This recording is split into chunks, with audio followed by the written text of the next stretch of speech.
much smaller than the one I yield in New York. We're going to have to do something about that. I'm New York Assemblywoman Pam Hunter and NCOIL President, and I will be chairing this meeting today. I will first entertain a motion to waive the quorum requirement. A second. All in favor? And now I'll entertain a motion to approve the April 25, 2025 committee meeting minutes. Can I entertain a motion? A second? All in favor? Okay. Before we dive into today's agenda, I want to take a moment to express sincere gratitude for our commissioners' our presence here today. On behalf of NCOIL, it's truly a pleasure to work with all of you as we continue to strengthen our partnership. Your engagement and collaboration continue to be the cornerstone of the progress we've made together, and I'm optimistic about the road ahead. So far throughout this year, I think we've had several very positive discussions and interactions with many of you and the NAIC in general, and I look forward to many more. Stating the obvious, the insurance marketplace is undergoing a time of significant change right now at both the state and federal level, so it's important that we continue to work together. Before we jump right into our agenda, could we have all of the commissioners here in attendance please introduce yourselves before we get started? I'll start since I'm at this end. My name is John Pike. I'm the Utah Insurance Commissioner and Secretary Treasurer of the NAIC. Perfect. There you go. John Gottfried. I am the Commissioner from North Dakota as well as the President of the NAIC. Beth Dwyer. I'm the Commissioner in Rhode Island and the Vice President of the NAIC. Good morning. I'm Patty Kuderer from Washington State, Insurance Commissioner, and I'm only 6 months into the job. Alan McLean, Arkansas Insurance Commissioner. And good morning, Tim Temple, Commissioner of Insurance, great state of Louisiana. Wonderful. Welcome all. Let's discuss NAIC's recent DC fly-in. Generally, these are a great opportunity with members of Congress and staff to discuss important federal and state initiatives, and NCOIL is planning our own 10th consecutive fly-in in October. I know we have plenty to talk about reconciliation bill. I think everybody wants to hear about that, and we'll get to that in a moment. But if you could touch on some highlights from your fly-in and discuss, I guess, some of the NAIC priorities that were highlighted. Yeah, thank you, Madam President. And I'll echo the same sentiment. It's really appreciate the opportunity to come and meet with you all and see with you all. I think it's been very, very productive, and I think we've been able to share some times throughout the year where we've been able to partner together, and I think really make some impact. So I just appreciate NCOIL's willingness to have us and host us, and happy to continue to be here. And I think you mentioned we've had some very productive discussions, and I think those will continue. So thank you. Just recapping the 2025 NAIC fly-in, we did that back in May. We had 30 jurisdictions in DC and a 2-day effort over Capitol Hill. We had approximately 150 meetings with different levels of congressional members and their staffers, as well as leadership across the board. Really, again, advocating for state-based systems and the stability of our insurance market. I'm going to save the reconciliation stuff, I think, for maybe the next agenda item or a later agenda item. But some of the issues that we raised are in line with our federal priorities are talking about the elimination of the Federal Insurance Office. We certainly reiterated that FIO is duplicative, creates unnecessary friction, and distracts from the meaningful roles that complement state oversight. We strongly support HR 643, which is sponsored by one of our former colleagues, Troy Downing, which would eliminate the office altogether. So that was certainly an issue we talked an awful lot about. We looked at urged Congress to introduce the State Insurance Receiver Priority Act, which would establish a 2-year deadline for the federal government to file claims in insurer receiverships, reducing litigation delays and uncertainty while protecting state officials from personal liability. We spent a lot of time talking about disaster mitigation incentives, like the bill Disaster Mitigation and Tax Parity Act, Senate Bill 3336, and the Disaster Resilience and Recovery Act, HR 1105, which would encourage pre-disaster mitigation and resilience actions that save money, save lives, and help stabilize markets. And we also just continue to oppose federal preemption and emphasize the need to preserve state authority on issues like cybersecurity, data privacy, and artificial intelligence, that any federal standards must be complementary, not preemptive, with state regulators to retain that enforcement authority. We talked a little bit about, obviously, healthcare was a big topic as well. We spent a lot of time talking about the enhanced ACA tax credits. That is one issue that is, I'd say, unanimously agreed to by our body in the NAIC, and we spend an awful lot of time advocating for the continuation and expansion of those, or continuation of those. Again, talking about state flexibility and healthcare policy, preserving the authority of the states to regulate their own health insurance markets, including oversight of state-based marketplaces, essential health benefits, and PBMs. Supported the Association Health Plans, H.R. 2528, and opposed the Self-Insurance Protection Act, H.R. 2571, which would have preempted state oversight of stop-loss coverage. Again, also had a conversation about restoring Medicare Advantage marketing oversight to the states. We've had a number of complaints. I'm sure you all have seen the same complaints. But returning that oversight to the states so we can protect consumers from deceptive marketing and enrollment practices in the Medicare Advantage place. And then continued funding for SHIP and mental health parity funding. Again, underscored the need for the continuation of those federal funds for the SHIP programs and mental health parity enforcement grants. Happy to answer any questions on any of that, but it was a very productive 2 days in DC, and we met with a number of folks, and so it was productive, I guess, on our end in terms of getting meetings. We'll cover the budget later, maybe.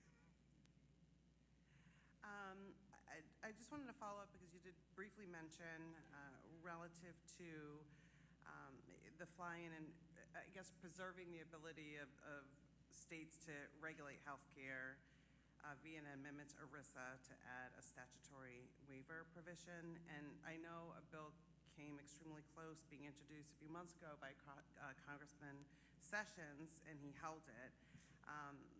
We're optimistic, obviously somebody else will introduce it, and we strongly encourage your support for that. Do you have any comments on that proposal? I mean, I think it aligns with what our kind of our principles are, right? Is returning any authority and oversight back to the states that we can is certainly something we'd be supportive of. I think that leaves it in your all's hands to make the policymakers as we go forward and knowing our markets better. And so I think it fall in line, but I don't think we have an official formal position on it yet. So I think when we go for our fly-ins and we have great productive conversations, and I think, I guess, what are your expectations, the outcomes of your productive conversations? It's great if you were, able to get in front of, the actual elected officials, and as we go into our conversation about the Reconciliation Act, I guess, what do you think is going to happen based on those conversations? Well, I think, Madam President, I think our expectations were that we would have an opportunity to advocate for our positions and talk through some of these pieces. And I think a number of the folks that I certainly met with, and I think a number of our colleagues met with, understands the issues, understands what the perhaps implications of some of these acts are. I guess to put bluntly, we were a little disappointed on the action side of that. We spent an awful lot of time talking through the reconciliation bill, which we can get to, but we were not successful in moving that needle at all, and it wasn't for a lack of effort. It was a number of letters, a number of meetings. I think I spent just about the entire month of May in DC having those meetings, and there was I hope you have different success and different results, but there was an unwillingness, I think, to make changes in the bills that were brought forward, even from quote unquote experts in the industry, in the space. And so I will say it was a unique opportunity. We were very, very united, very, very uniform in our advocacy, and that still didn't seem to move the needle.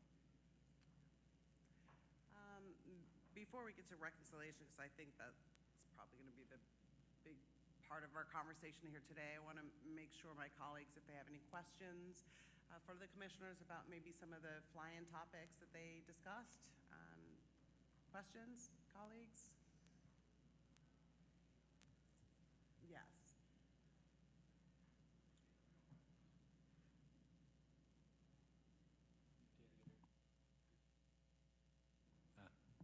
There you go. We were in conflict. So along the lines of conversations around supportive stop-loss policies, has there been any further or consideration of an underwriting or stop-loss, catastrophic loss policy undergirding the Affordable Care Act in terms of allowing states to issue a stop-loss at the general level to try to work for a subsidy there? And secondarily, all the issues that we seem to circulate around at the state level, and I think in our meetings were related to affordability, and any progress in terms of pharmaceuticals or your thoughts on that?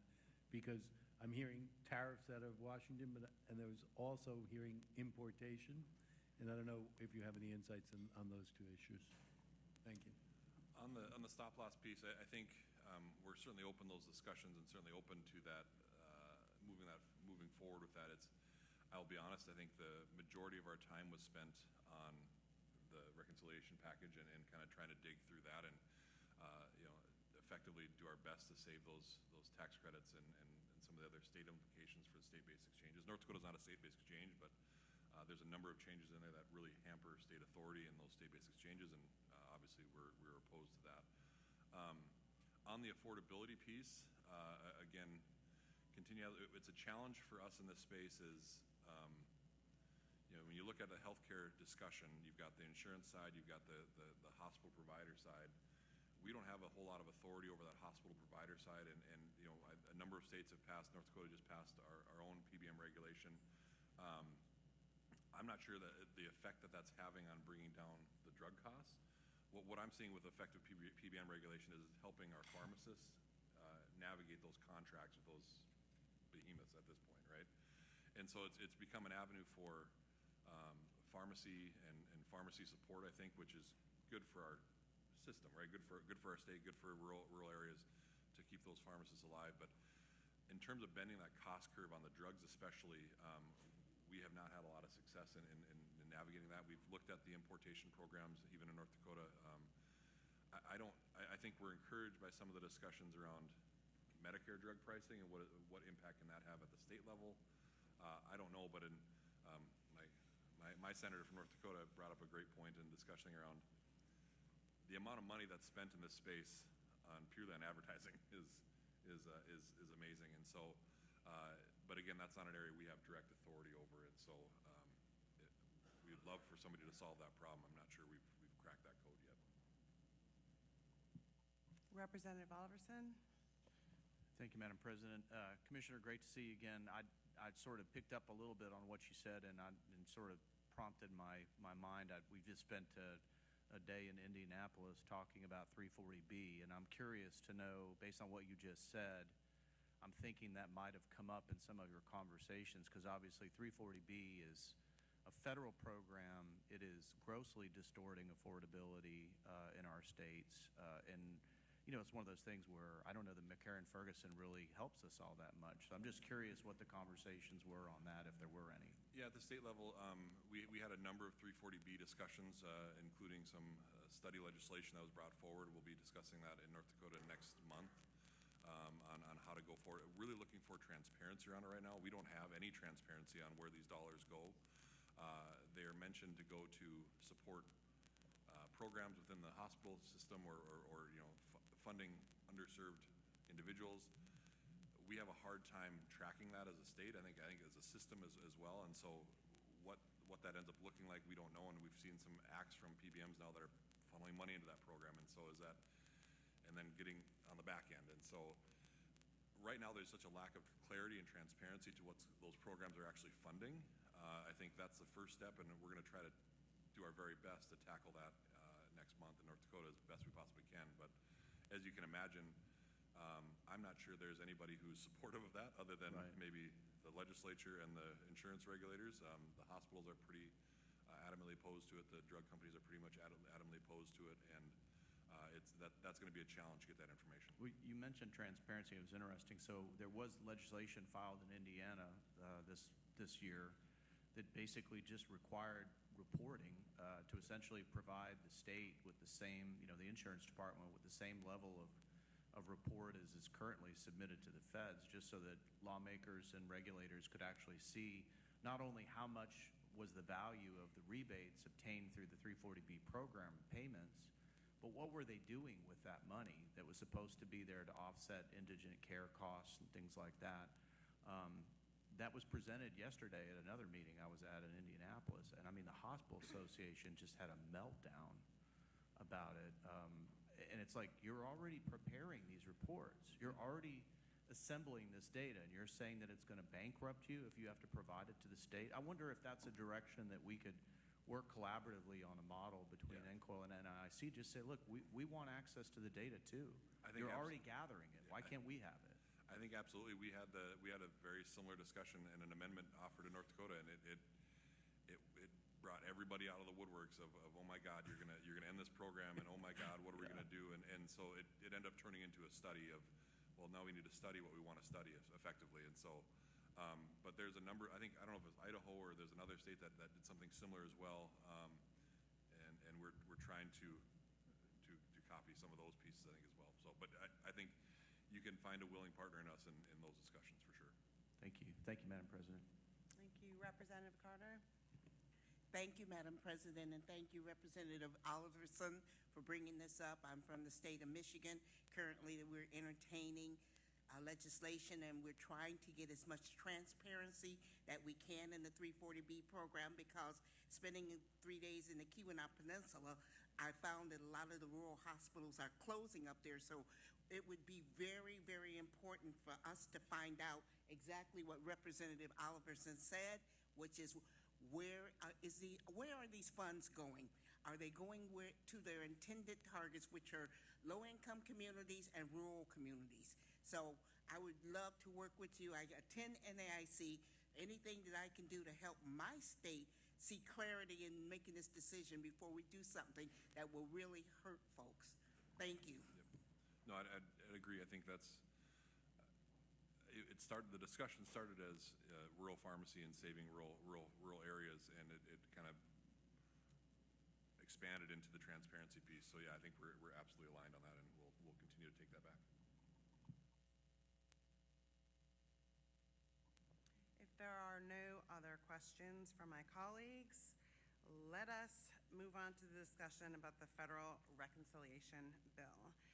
Yesterday, our State Federal Relations Committee had a good discussion on some of the provisions in the bill, and we're interested in hearing about the NAIC's perspective.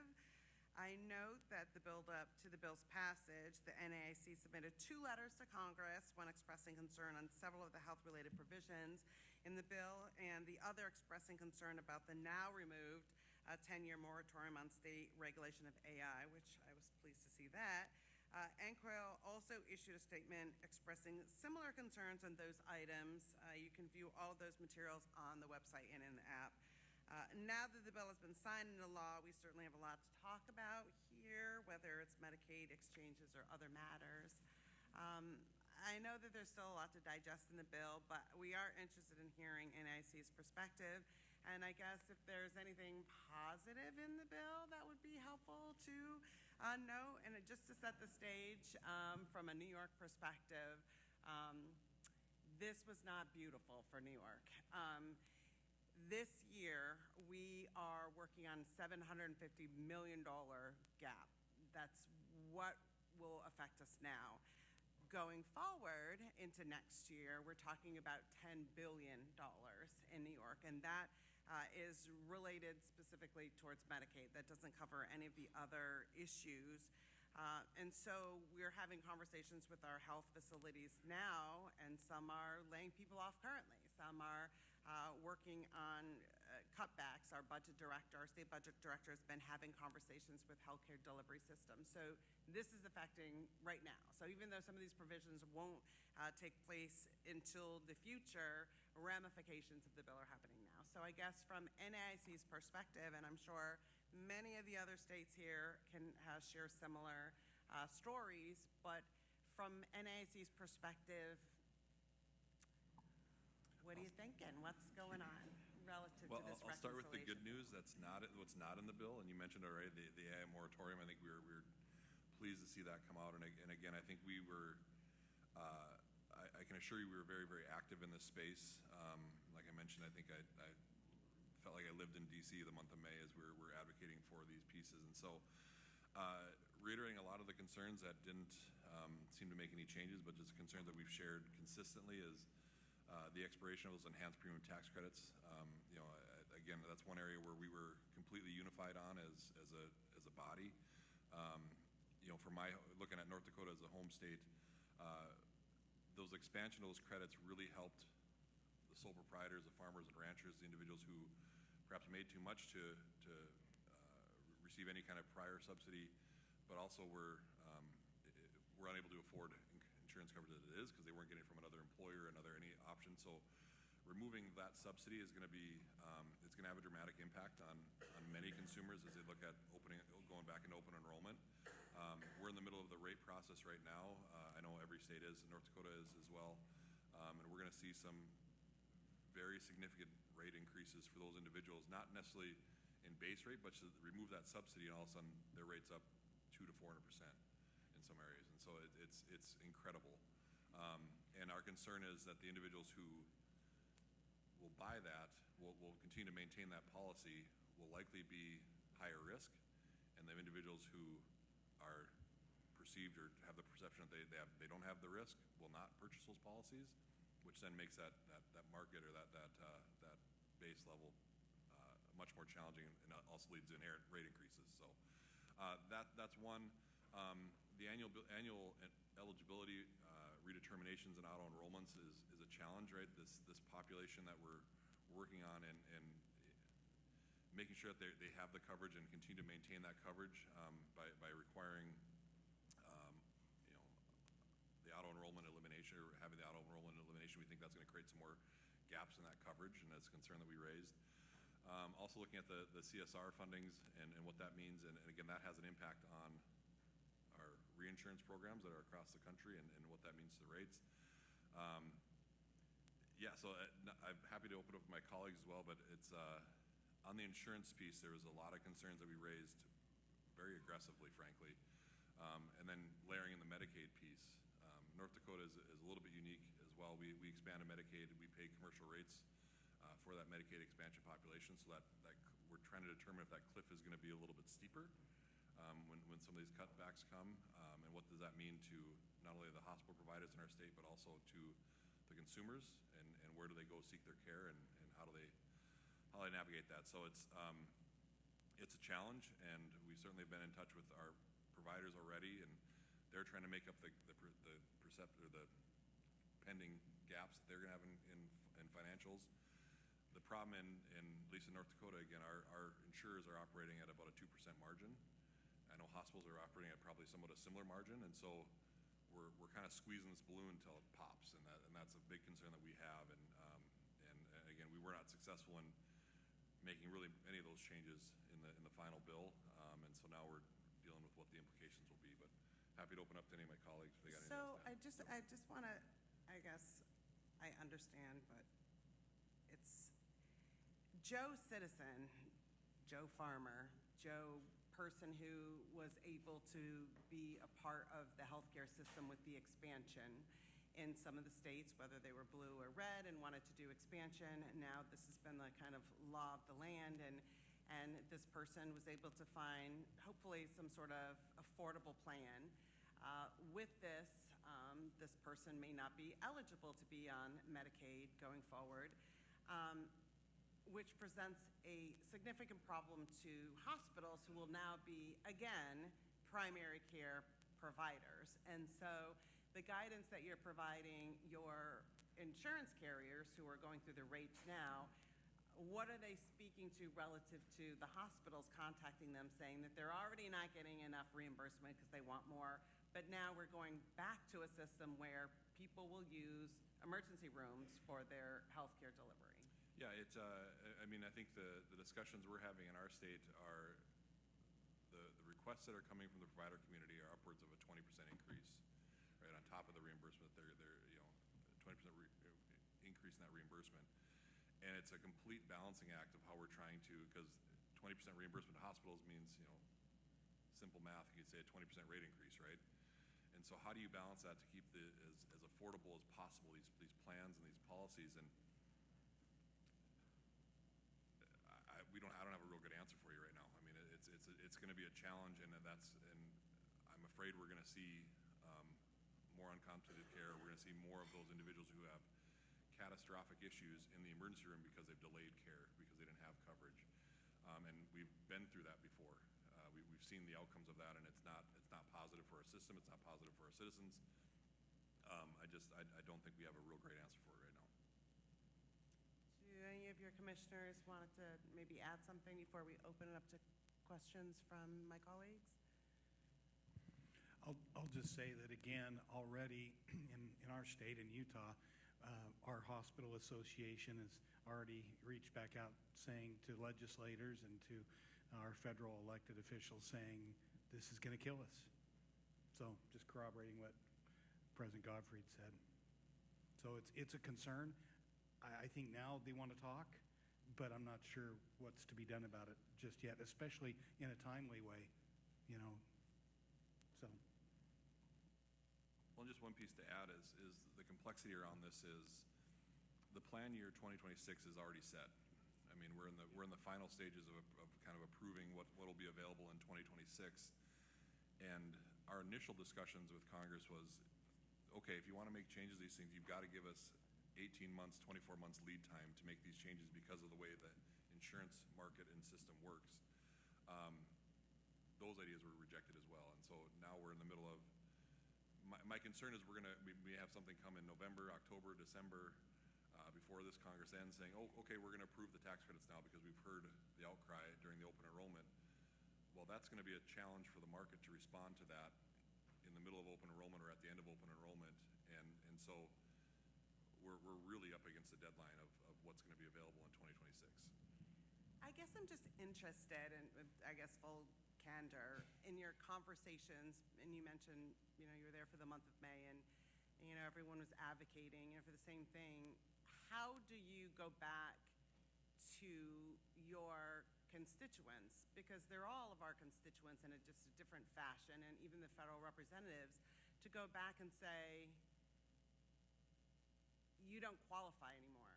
And so I guess, what was the response from your congressional visits relative to how do you go back and say you 30,000 people in this district now will not be covered? How does that work? I think we're seeing that now. I think you're going to see that those discussions start happening now. But we've had those discussions, with the folks that I'm talking to. It's been a pretty consistent drumbeat. We'll be very transparent in what goes into making up the rates that this year and what accounts for. We're estimating between 4% and 5% rate increase alone on the removal of those enhanced credits. And so that's going to be a piece that's going to be labeled out there and kind of walk through the different pieces of why the rate is what it is.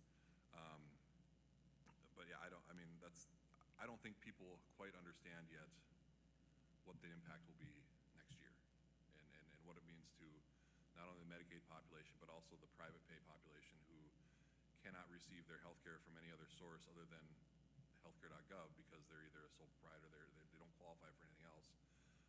It's this on top of, again, inflationary pressures as well. And so we've kind of gone through that rate discussion with the PNC side. I'm anticipating a similar discussion coming forward on the health side too. And Madam Chair, I would say that the timing of these changes they're happening pretty quickly, and they're not really giving states the opportunity to plan. We did ask for dual rates to be submitted in Washington because we're looking at the potential for 400,000 people being impacted by these changes to health care. And we know that the enhanced premium tax credits are likely not to be renewed, and it's not going to matter now anyway because we're in the middle of rate setting. So it's a problem all the way around. So we are actually, and we're not going to be able to solve this before the damage is done. That's the reality. With our silver loading that we're working on, that could ease the pain somewhat, but it's not going to solve the problem.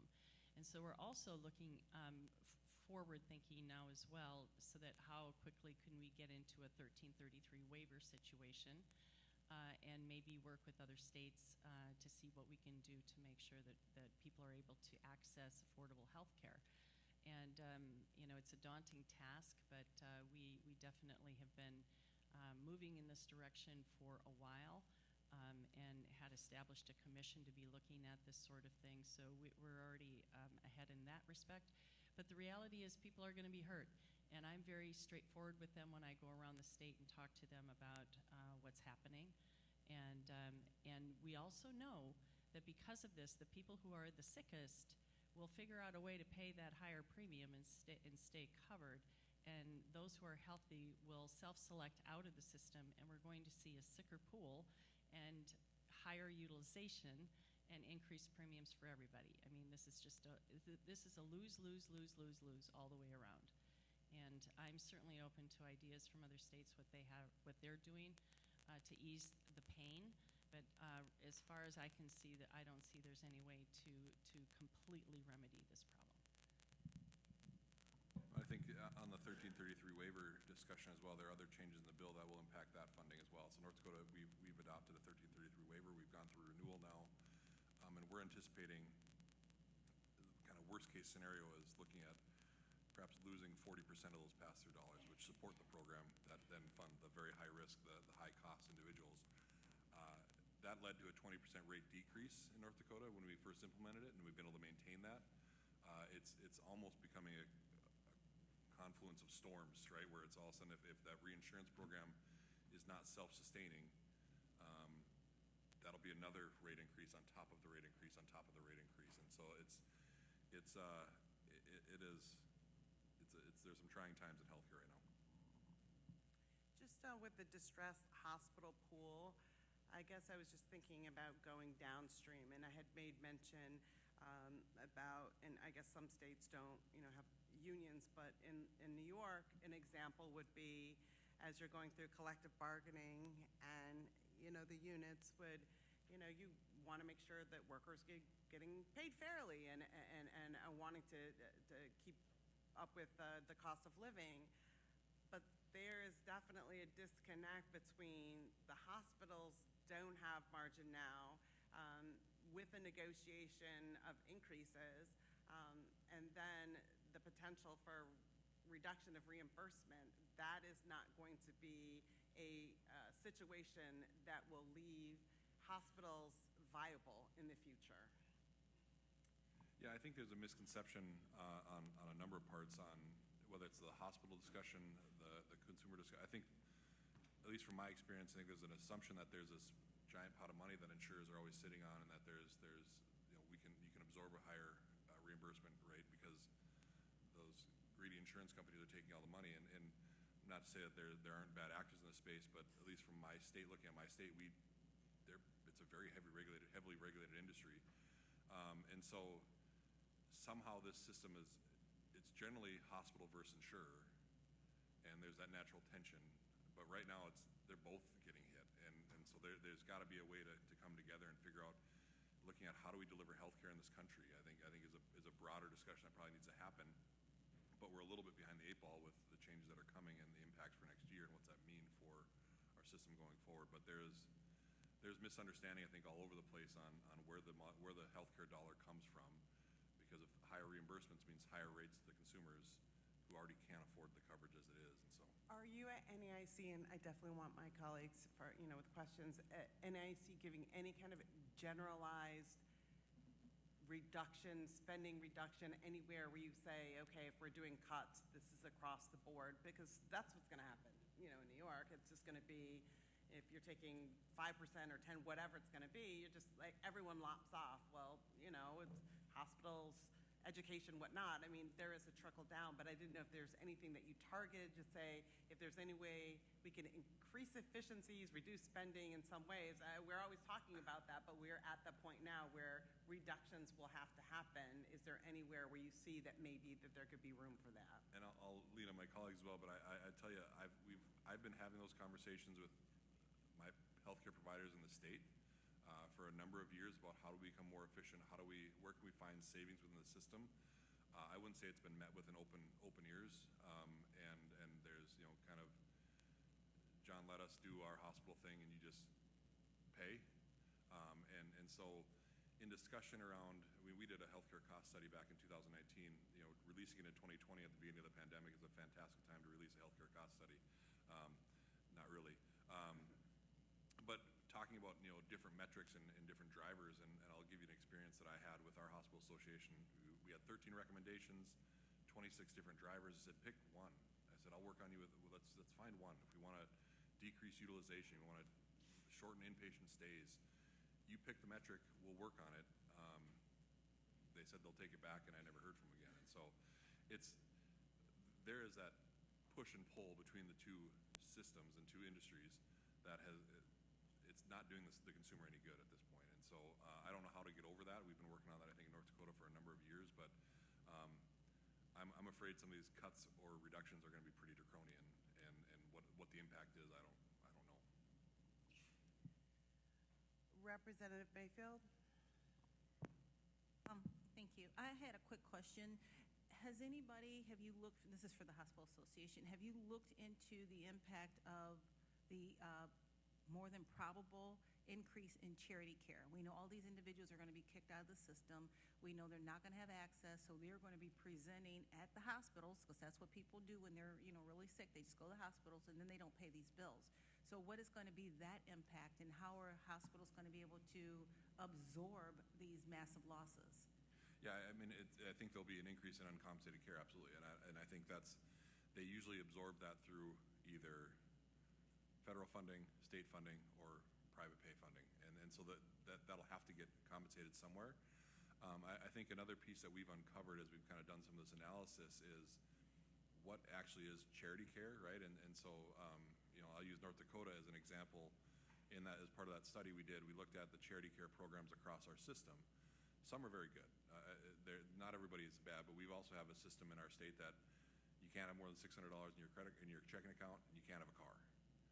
So once you get below those two thresholds, then it's relieved. Well, you're already in bankruptcy. You've already been decimated. You're financially done, and then you write that charity care off because there's nothing left to get.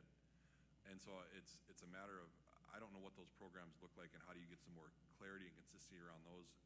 In North Dakota, I keep using my state as an example. I'm sure there's others, but the national average is 3% of that patient revenue is uncompensated care. That was maybe a couple years old, maybe it's different now, but in North Dakota we were down to 1.4%. And so, how do you handle that? Is that truly charity care, or are we just really putting people into medical bankruptcy, which is not good for our economy? And so I don't have the solution. I'm certainly good at identifying problems. I'm apparently not real great at solving them right now. I'll chime in and just say, again, what I worry the most about is rural hospitals and providers. I think they're the ones that are going to have less ability to find new money, or to have less money to start with. And so I think that's what I worry about, is those rural hospitals, especially the smaller, really small hospitals, or community hospitals rather than system hospitals. So I think it's a concern in an area that was already not flush with money, I don't believe, at least not in my state. I think ultimately this leads to more consolidation as well, which I don't think is a great outcome. We're in a state, and I think it's impacting rural states certainly, where we're becoming a very monopolistic system, health system in our state, and that hasn't led to more efficiencies or lower costs. And then you layer in some vertical integration of these systems, where you've got a health insurer on the bottom of it, or a PBM on the bottom of it, and kind of the health system on top. I'm concerned about what that means, because again, like Commissioner Pike was mentioning, if these rural hospitals get into trouble, or these smaller systems get into trouble, it'll just lead to more consolidation, and that has generally not led to better care, lower prices, anything like that. And so that's a concern we're certainly watching. We've tried to address that a little bit in the state of North Dakota, but that's also a challenge. Do any of my colleagues have questions? I'm shocked. This is a huge bill with lots of ramifications. Well, we will continue to have this discussion going forward, I'm sure, in many of our states, and as we keep working collaboratively, if you come up with any ideas that you think that legislators need to be bringing forward in their respective states, I think a conversation that we had, and then we'll move to the next agenda item, you were making mention, relative to folks being indebted and going into medical bankruptcy. And I think in New York, we did pass something about not permitting medical debt, because it's not like you're trying to be a bill dodger, and pay your bills. Something unexpected like a car accident or cancer or something could leave you indigent. And so it shouldn't be because of a catastrophic injury that you are, left to be indigent and bankrupted. But, that's not necessarily the answer, and that's still obviously not getting hospitals their money. You're not going to get blood out of a stone.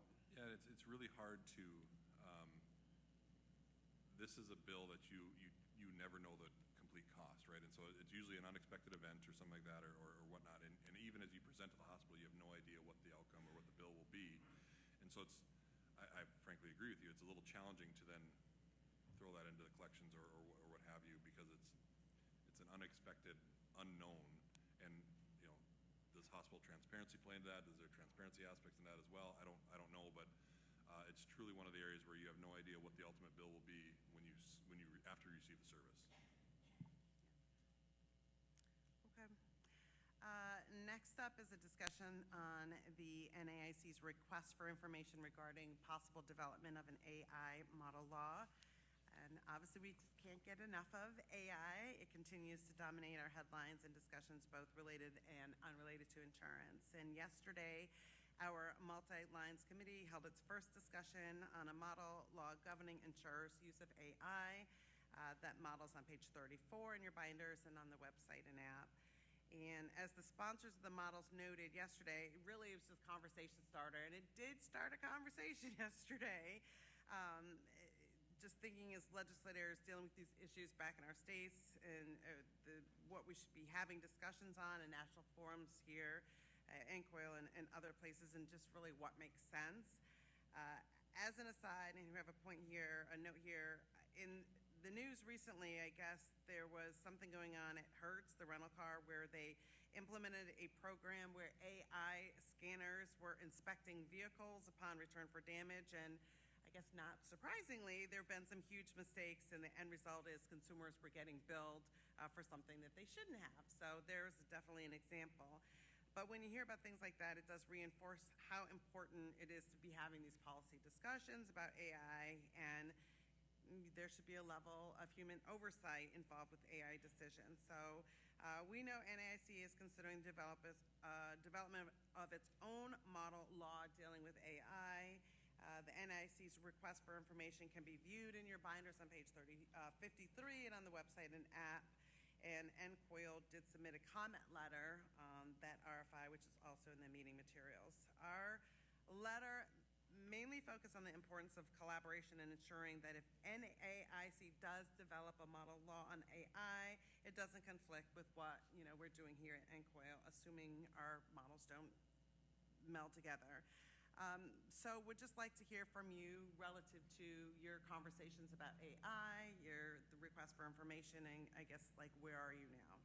Yeah, I'm going to have Director Dwyer lead the discussion, but I think I want to just clear up one piece. As part of the process at the NAIC, any kind of model law or model reg has to be, even to kick off that process, has to be approved by the executive committee. So there has to be a vote taken to say, yes, we want to embark on this process of creating a model law or a model reg. So this RFI was really just seeking information about, is there appetite to have a model law discussion at the NAIC level? And I'll let Director Dwyer cover it, but unsurprisingly is a pretty even split on yes or no. So, but just wanted to clear that up, that we're not in that process yet. This is kind of the precursor to say, should we? And I think just looking at the results we got, I think there's going to be a challenge to get any kind of process kicked off at the NAIC, given the split that we received in the RFI. Thank you. So I found the conversation yesterday very interesting. We have very similar conversations. So I think we're all united in our belief that AI can have great consumer benefits, but there's also big downsides. So how do we protect against the downsides for consumers while still making sure that they're getting the benefits? It is a really difficult issue, as we heard yesterday. started quite a few years ago with the AI principles. So we have 9 principles. John was the chair of the committee when those were adopted, really around transparency and equity and, human intervention. We moved on from there. We had extensive discussions about model regulations, laws, bulletins, what should we do here?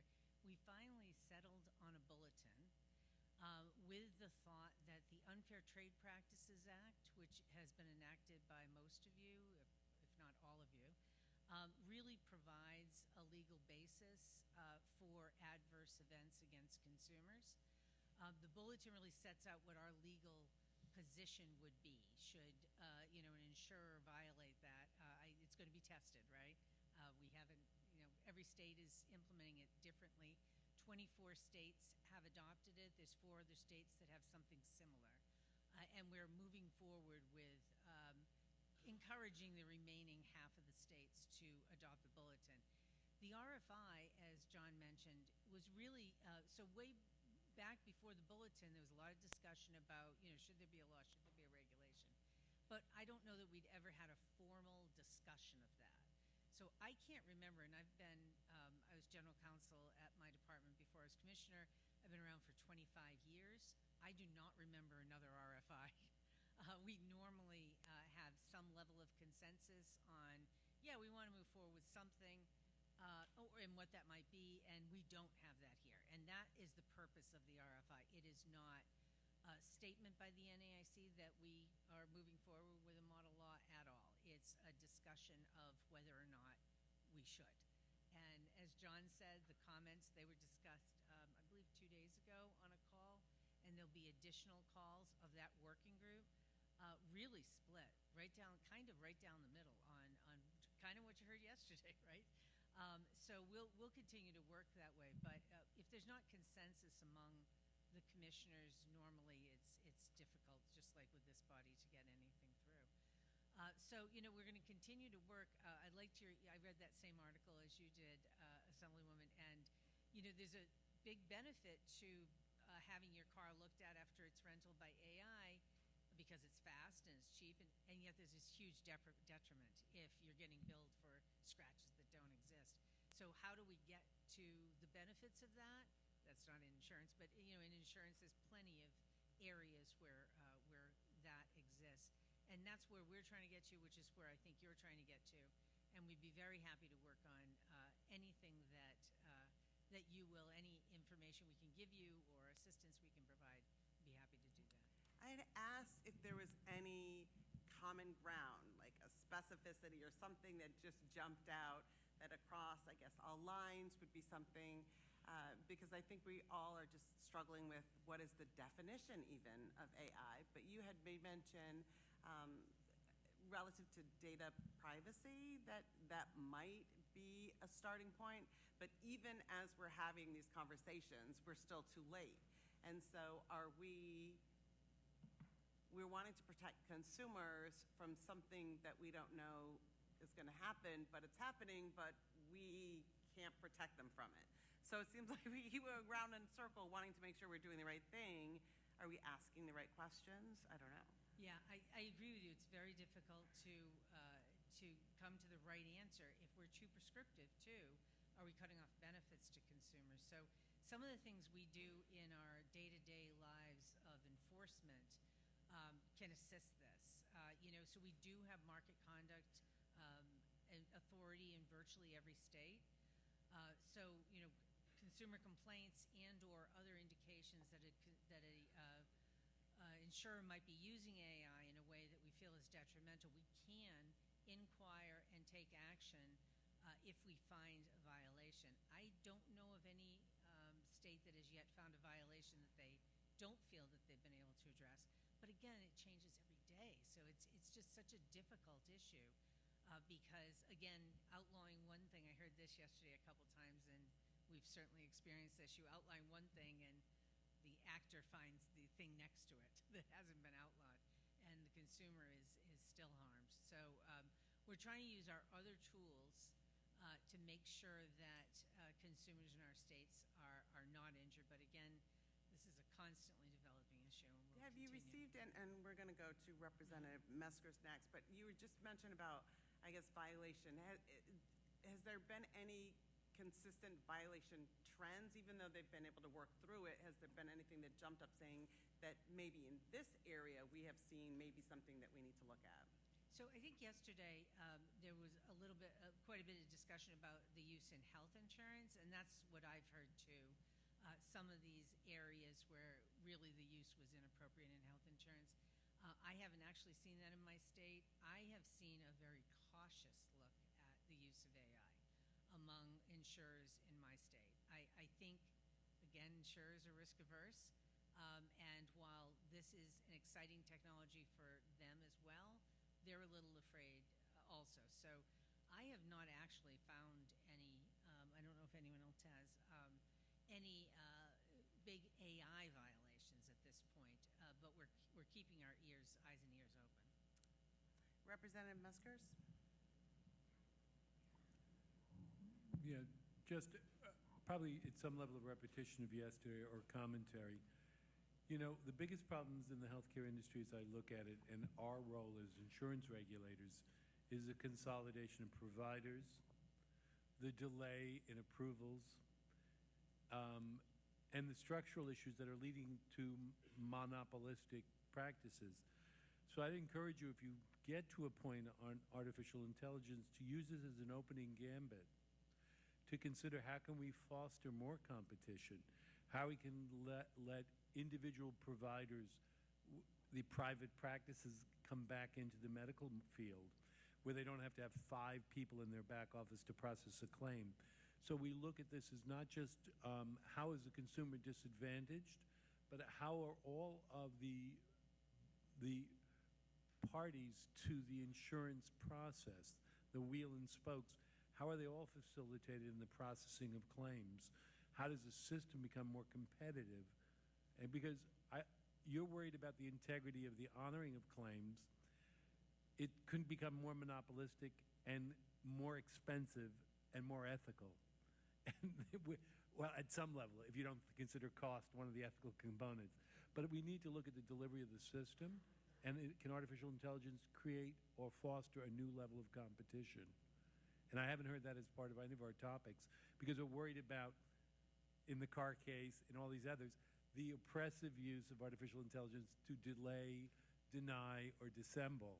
And I'm thinking if it is an action for good, it's got to be that the other players, and not just the insurance industry, are facilitated by the incorporation. I'm not sure any of us are looking at that. So, Yeah, those are very good points, and we certainly will keep them in as we're continuing to look at them. One of the things we did do is we all focused a lot on claims, and claims is extremely important, of course. But we looked at where are insurers using AI outside of claims. And there really are a lot of places they are using it that could bring great efficiencies, like you're saying, in cost savings. There was a presenter yesterday who had a list of some things in the health context, things like patients signing on before they get to the doctor's office. Now you've got a person that doesn't have to interact with that patient. And there's just so many efficiencies. But how do we get to them without harming? But we will definitely keep all of that in mind in our discussions, yes. Representative Lehman? Thank you. I think I said yesterday during the AI discussion, I'm on the AI task force in Indiana, and one of the things the guy said is the only way you fight bad AI is with good AI. So there's no AI neutrality, I think, in any of this. The issue becomes is, what are we going to use it for, and how do we know if it's good or bad? And so I look at the industry today has enhanced multiple technologies, whether it's the driving models, with the telematics, with credit scoring. They got all these matrices that go into these formulas. Will the day come when they can say, look, I've got Lehman's MVR in front of me, and I've got his loss history for the last 20 years. Hey, AI, what are the odds he's going to have an accident with his driving record? And where he drives, you're mapping to me every day, right? What are the odds he's going to have an accident in the next 3 years? And AI says it's 22%. So they can plug that into my rate. I think they're doing it for, I think, as Steve mentioned, the technology to make it a better product. But I think it can also have an adverse effect if I'm at the other end of that spectrum. So when we think of our role as your role as regulators is to make sure insurance is fair and equitable, can some of this technology begin to drive us towards the good get better and the bad get worse? And so that's be my only caution is that right now you said it's mostly claims, but it's going to move into underwriting eventually. And so now you're into the whole thing of how do we as regulators know if it's good AI or bad AI? Yeah, I couldn't agree more. One of the good things about the state system is in a lot of our states, we look at those rate filings. So if they are using AI in the manner in which you described it, we will see that. And we will have people to be able to test to make sure that you're not, throwing it off so far that that guy has such a high rate that he can't, drive his vehicle or something. But again, it's just unfortunately the future is unknown, but we love to keep a dialogue up with all of you. Are there any other questions from my colleagues?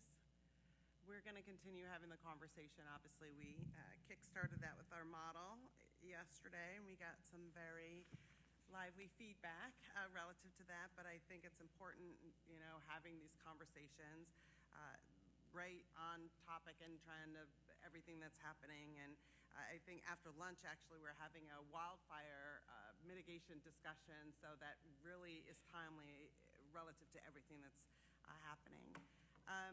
Next is our discussion on the NAIC's new asset adequacy testing for reinsurance actuarial guideline.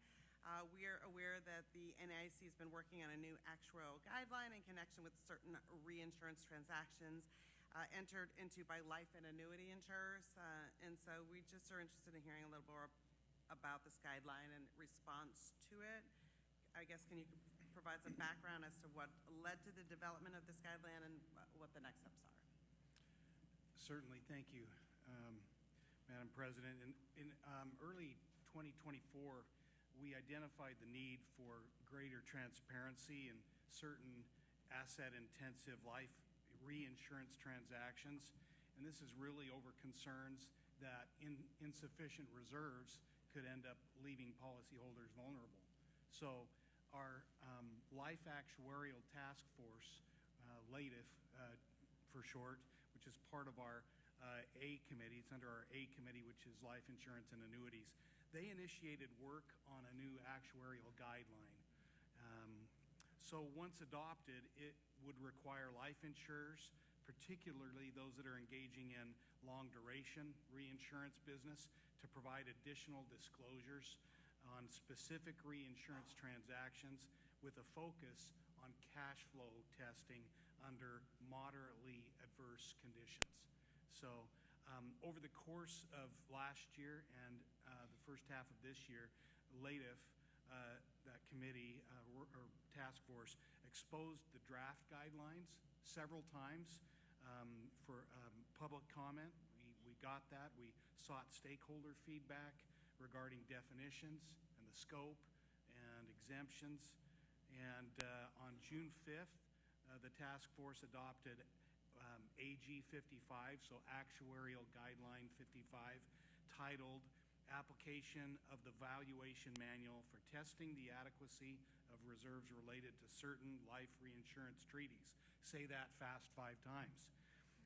Anyway, AG 55 would, if passed, require insurers to ensure that assets that are backing reinsurance deals remain sufficient under moderately adverse conditions. I kind of talked about that before.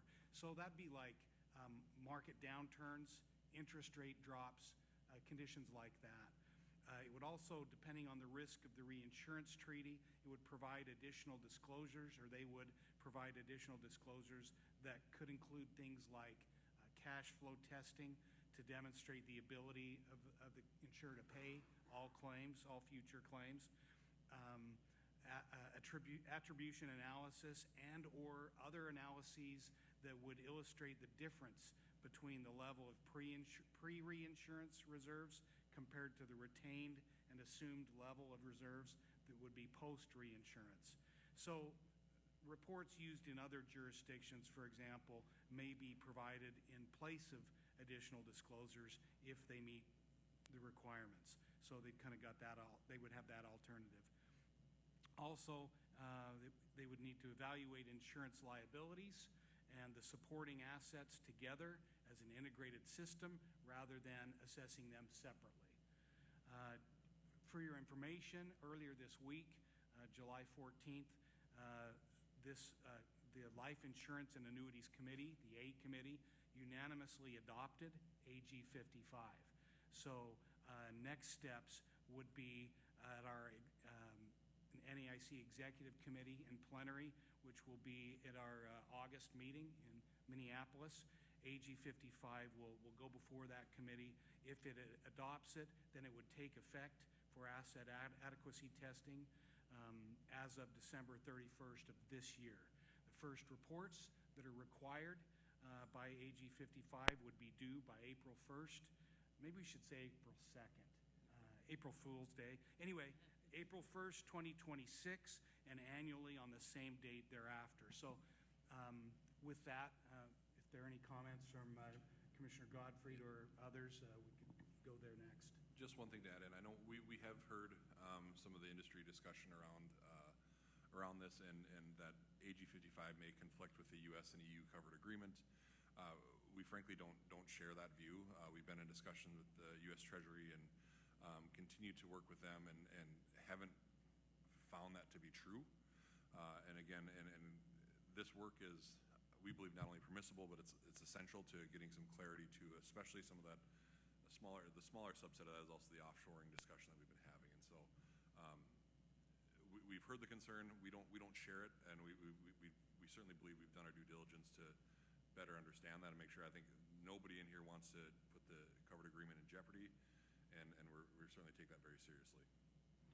And Commissioner, it's in my notes as well that the Financial Stability Oversight Council, FSOC, has supported the importance of this work as well. So we feel like we're in good company. Any of my other colleagues have comments on this issue before we go back to the President? Okay, Madam President. Thank you. Any of my colleagues have questions relative to this? Quite a bunch this morning. Oh, Representative Carter. Thank you, Madam Chair. I just want to thank you for this, AG 55. It adds another layer of protection for consumers, so really want to thank you. Okay. Is there any other business before this committee? Before we adjourn, I'd just like to note that immediately after this meeting, the Griffith Foundation is hosting a luncheon presentation on parametric insurance. All public policy makers and staff are welcome to attend that. That will be on this floor in the Discover Room.